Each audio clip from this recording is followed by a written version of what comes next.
Fala pessoal, eu sou o Diego do canal Mangás e Mais. Hoje é segunda-feira, dia de falarmos sobre quadrinhos ocidentais e mais uma vez sobre os fumetes italianos. E como eu acredito que a série sobre Dragoneiro tem trazido números razoáveis aqui para o canal, vocês têm assistido, e portanto hoje vamos falar sobre 4 voluminhos, seguindo o mesmo padrão que tivemos no primeiro vídeo, que eu intitulei de A Saga da Fortaleza Sombria, que engloba então os 4 primeiros volumes da série mensal de Dragoneiro publicados aqui no Brasil pela Mitos Editora. Temos aqui, então, para conversar com vocês hoje sobre o voluminho 5 de Dragoneiro. Deixa eu mostrar direito isso aqui, né? Mostrando aqui o título da obra, A Reunião dos Batedores. Lembrando que o protagonista da história, o Ian Aranil, é um batedor imperial, então este volume aqui irá contar um pouquinho sobre o trabalho que eles realizam, sobre como é a Irmandade dos Batedores, mas eu conto isso depois para vocês com um pouco mais de detalhes, sem dar spoilers, é claro. Vamos falar também sobre o volume 6, chamado Arenas Mortais. É uma historinha, digamos assim, fechada, mas que tem a continuação. Não ficou muito certo isso, né? Então, esse volume 6 é uma história que tem uma continuação, que será finalizada aqui no volume 7, no reino de Zephyr. E, por fim, falaremos sobre o volume 8, que de certa forma está interligado com o 6 e com o 7, que é o Fascínio do Mal, volume 8 de Dragoneiro. Então, se você tem interesse, quer conhecer mais o personagem, as histórias envolvendo o Dragoneiro, não esquece de deixar o seu like aqui no canal, compartilhar os vídeos com os amigos, comentar, isso dá engajamento e mostra que vocês estão, de fato, interessados nesse tipo de conteúdo. Então, vamos começar.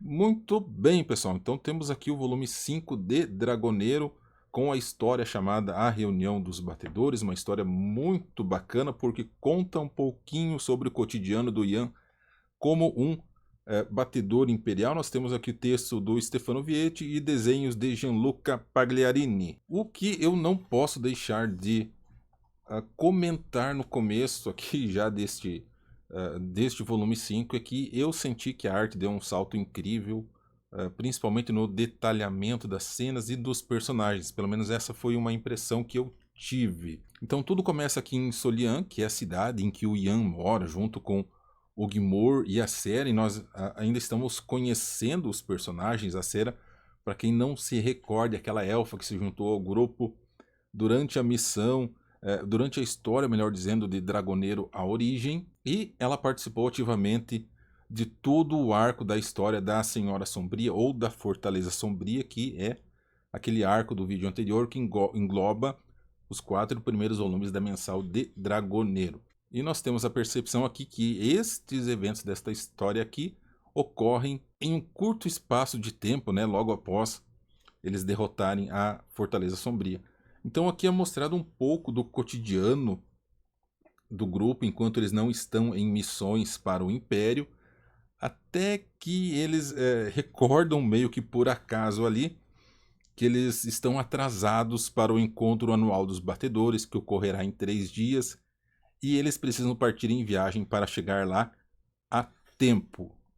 E apesar das rusgas que porventura pareceram ocorrer durante as histórias anteriores, o Guimor tem um carinho muito grande pela Cera, tanto que ele carrega uma árvore até ali a casa do Ian para fazer a morada da elfa, para ela se sentir um pouco mais confortável. Então, durante a viagem deles, eles acabam encontrando algumas criaturas bem estranhas. Deixa eu achar onde estão. Aqui, na página 29, essas criaturas são chamadas de retornados, que são seres que morreram e voltaram à vida após 2 dias. E é algo sem explicação aqui, mas todos eles são enviados para uma tal de Cidade dos Mortos.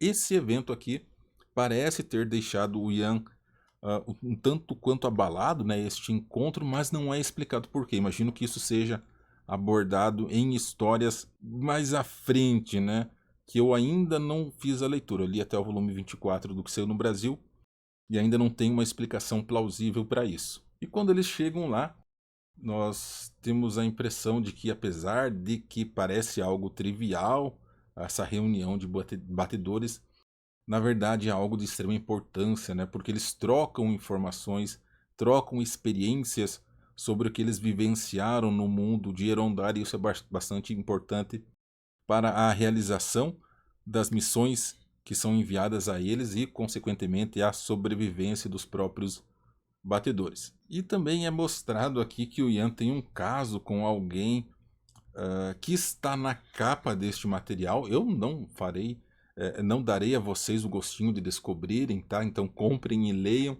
a história.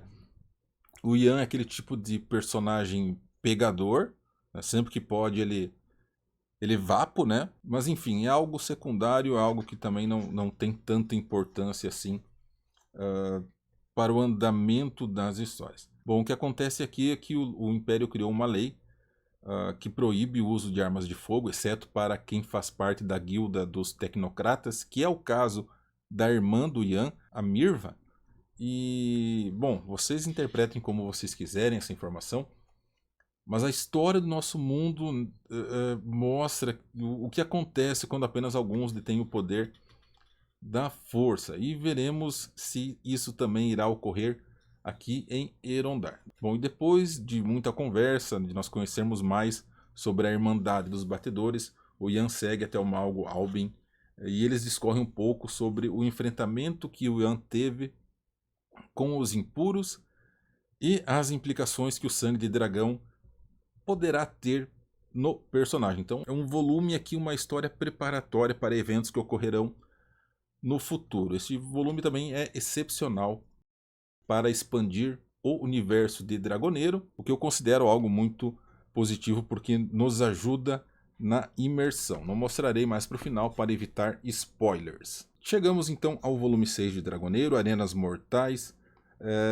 Volto a frisar que as capas elas são uma espécie de bait, porque o que se passa aqui não é uma cena que você encontrará de fato dentro da história, mas aqui nesse volume 6 nós temos, acho que pela primeira vez, na verdade, nós não temos um texto aqui do Júlio Schneider, e eu gosto dos textos dele e acredito que isso fez um pouco de falta, porque ele ajuda a contextualizar o que acontece, né, o que ocorre no volume em que os textos dele estão presentes. Então o Ian Yugimour já aparece aqui em Viagem com destino ao povoado de Merovia, ou Meróvia, que é no sopé das montanhas do Suprelurendar. E no meio desse volume, então, eles chegam, na verdade, no meio da jornada, não no meio do volume, eles chegam até uma vila e se deparam com alguns soldados enfrentando um orc que invadiu a cidade, que são essas cenas aqui. E no fim, esse orc acaba morto. O Ian acha tudo isso um tanto quanto estranho, porque naquela região os orcs não são comuns de serem encontrados. Na verdade, foi um caso aqui que pareceu a ele bastante raro. Além do fato de que aquele orc apresentava sinais de cicatrizes típicas de prisioneiros ou então de escravos. E depois deles examinarem o corpo desse orc, que trouxe aquelas informações de que existiam cicatrizes no orc e a forma com que ele foi dopado para que pudesse ser capturado ao ser escravizado, o Guimor acaba ficando para trás no intuito de fazer as honras fúnebres para esse orc e ele acaba então sequestrado por dois homens que trabalham para um tal de Zephyr, que é um elfo sombrio, dono de uma caravana que leva animais exóticos para se apresentarem em lutas até a morte. Isso não é permitido pelo Império, mas em algumas regiões mais afastadas este tipo de evento continua a ocorrer. E como a caravana já se afastou bastante da vila, o Ian precisa correr para salvar o Guimor antes que ele encontre a morte em uma arena. Muito bem. Indo agora direitinho, rapidão, para o volume 7, nós temos o desfecho desta história chamada No Reino de Zafir. Aqui nós temos novamente um texto do Stefano Vietti para finalizar a história e desenhos do Francesco Risato. Muito bem, a história do volume anterior tem prosseguimento aqui. Nós chegamos a uma vila, e nessa vila existe um líder que ele acaba concordando com as lutas na arena, eles realizam apostas, isso é uma forma de movimentar a economia do local. E é claro, o Elfo Sombrio aposta no Guimor, e enquanto o líder desta vila aposta em um ser aqui bastante robusto, que é chamado de Carcaceiro, que é a espécie ao qual ele pertence. Mas apesar disso, o Guimor não tem intenção de lutar, então para forçá-lo à luta, o Elfo Sombrio ameaça de forma velada matar toda a vila envenenada. E é claro que o Guimor não pode permitir que uma coisa dessas ocorra.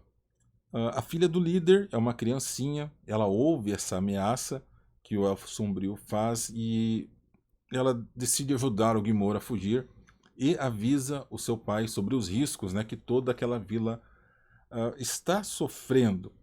Enquanto isso, a companheira de viagem do Ian, a Eriana, que é uma mulher que possui conhecimentos de medicina, que o Ian encontrou na vila anterior, ela abre o jogo com ele e conta que na verdade ela está caçando o Elfo Sombrio porque ele matou toda a vila que ela morava quando ainda era uma criancinha. Bom, o Guimor consegue fugir do cativeiro com a ajuda da garotinha e ele acaba tendo um encontro durante a fuga com esse gigante carcaceiro. Porém, ele acaba encontrando o Ian no meio do caminho e eles decidem voltar para a vila para resolver as coisas com um elfo sombrio. E, cara, a parte que ocorre dentro da cabana do elfo, dentro da carroça, melhor dizendo, do elfo é algo sensacional, muito bom mesmo. Bom, e aqui no volume 8, pessoal, finalmente o Ian e o Guimor chegam a Meróvia, que é o destino da viagem que eles começaram lá no volume 6, a missão que eles obtiveram lá no volume 6 ainda. Eles estão aqui para investigar emboscadas que caravanas sofrem na região e, segundo o relato de um sobrevivente, são causadas por um grupo de ghouls.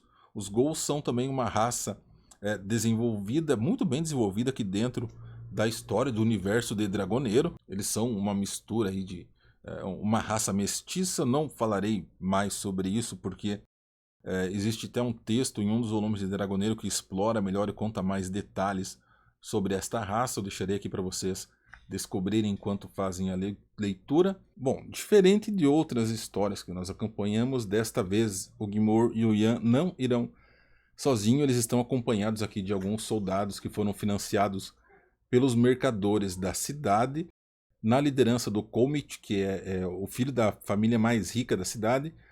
Porém, ele tem pouca experiência militar, então isso acaba se tornando um risco para todo o grupo. Então eles partem em viagem e após algumas semanas sombreando a cordilheira do Suprelurendar, atrás de informações sobre o grupo de ghouls, eles chegam até uma pequena aldeia desconhecida que, além da hostilidade dos seus habitantes, ela é rodeada aparentemente por uma floresta que não tem... Bom, o aparentemente aqui eu usei de forma errada, deixa eu refazer a frase. Essa pequena vila ela é rodeada por uma floresta e aí sim, aparentemente, essa floresta não possui nenhum tipo de vida animal, muito curioso.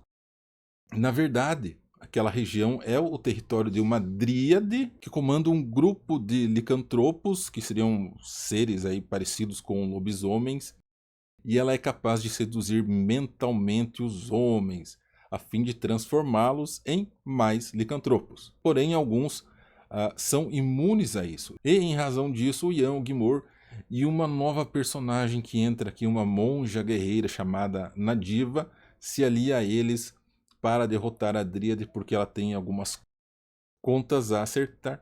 E a Dríade é esta personagem aqui ilustrada na capa junto com o Ian, tentando dominar o Ian. Muito bem, pessoal. Esse foi um resuminho das 4 histórias que vocês encontrarão nos volumes 5, 6, 7 e 8 de Dragoneiro. São histórias muito boas. Eu Julgo que há uma evolução bastante interessante entre os 4 primeiros volumes e esses volumes aqui na sequência. Na minha humilde opinião, se ela vale de alguma coisa para vocês, as histórias aqui que eu apresentei hoje são melhores do que as anteriores. Se você me acompanhou até o final desse vídeo, meu muitíssimo obrigado. Eu sou o Diego do canal Mangás e Mais. Até mais. E o meu muito obrigado a todos os membros apoiadores deste canal. Of all the boys I've known and I've known